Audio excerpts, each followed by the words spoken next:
ஆமா மயில் மயில் போடுங்க ஓகே மயில் ஆட்டெல்லாம் வேணாம் சார் மயிலே போடுங்க மயில் போடுங்க சார் அது மயில் மாதிரி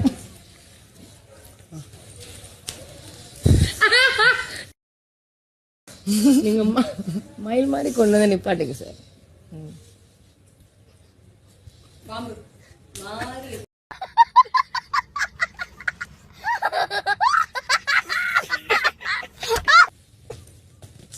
சார் மேடம் இவங்க புட்டு செஞ்சுட்டு இருக்காங்க மேடம்.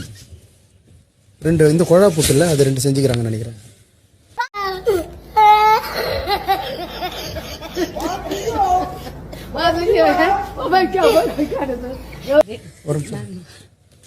சரி விடுங்க விடுங்க மேடம். தச்சமே அட்ஜஸ்ட் பண்ணிக்க மேடம்.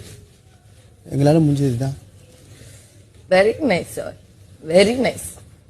ஒரு மூங்கில் இருந்தா அத்தனை வாங்க இதுல குத்தி நிக்க வைக்கலாம். மூங்கில் இல்ல சும்மா இருங்க சார். ஒரு நிமிஷம் பிடிங்க நான் அதெல்லாம் செட் பண்றேன். இதை தண்ணி பிச்சுட்டு அடிக்க போகுது மேடம். காலையில தூங்கி வந்தோன்னே இதுல நீங்க தண்ணி வர மூஞ்சி கழுவிக்கலாம் மேடம். இல்ல பம்பு தான் செட் பண்ணிக்கிறாங்க. நிக்க மாட்டேந்தம்மா. விட்டுருங்க சார். அப்படியே விடுமா அப்படியே விடு. செங்கல் தான் ஒரு 2 வைமா. ரொம்ப தேங்க்ஸ் சார். ரொம்ப தேங்க்ஸ். உங்களோட கிரியேட்டிவிட்டி எங்கேயும் காமிச்சதுல ரொம்ப சந்தோஷம். Thank you madam. ரொம்ப தேங்க்ஸ். நடிப்புக்கு எது வேணா இப்போ உங்களுக்கு வந்து லவ் ஓகேவா? லவ் ஓகேவாயிடுச்சு. அந்த சந்தோஷத்தை எப்படி ஆனா தொட விட கூடாது. யூடிசிங்ல மாட்டிக்குவேன் சொல்லிட்டேன். லவ்ல எப்படி ப்ரொபோஸ் பண்ணுவீங்க? அந்த சந்தோஷம் ஃபர்ஸ்ட் அது நல்லா ஆயிடுச்சு. அந்த கை தட்டு வச்சான்.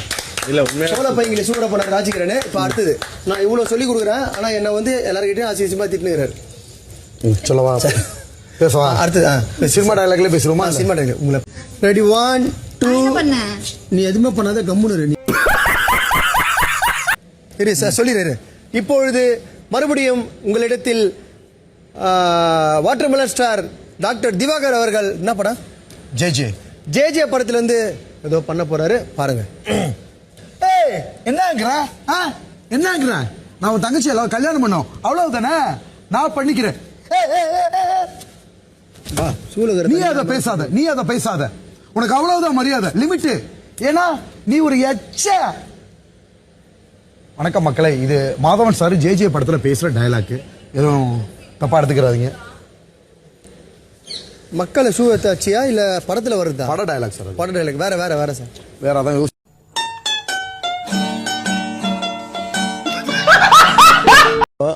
விஜய் சேதுபதி சார் வராரு. உங்ககிட்ட சொல்றாரு நீங்க போறதுக்கு இப்ப இங்க இருக்கிறீங்களா அங்க இருக்கிறீங்களா உங்களை கேக்குறாரு. நீங்க என்ன சார் சொல்லுவீங்க? அந்த ஹவுஸா எங்க இருந்தாலும் ஓகே சார். அப்ப வீட்டுல போய் இருந்துட்டாருன்னா என்ன பண்ணுவ? தலைவரை பார்த்து பத்திரமா சொல்லு தலைவரா. சார் வினோத் சேவன் வந்து சகல செல்வங்களையும் கொடுத்து நீண்ட ஆயுள கொடுக்கணும்னு சொல்லிட்டு என்னோட நல்வாழ்த்துக்களை தெரிவிச்சுக்கிறேன் சார்.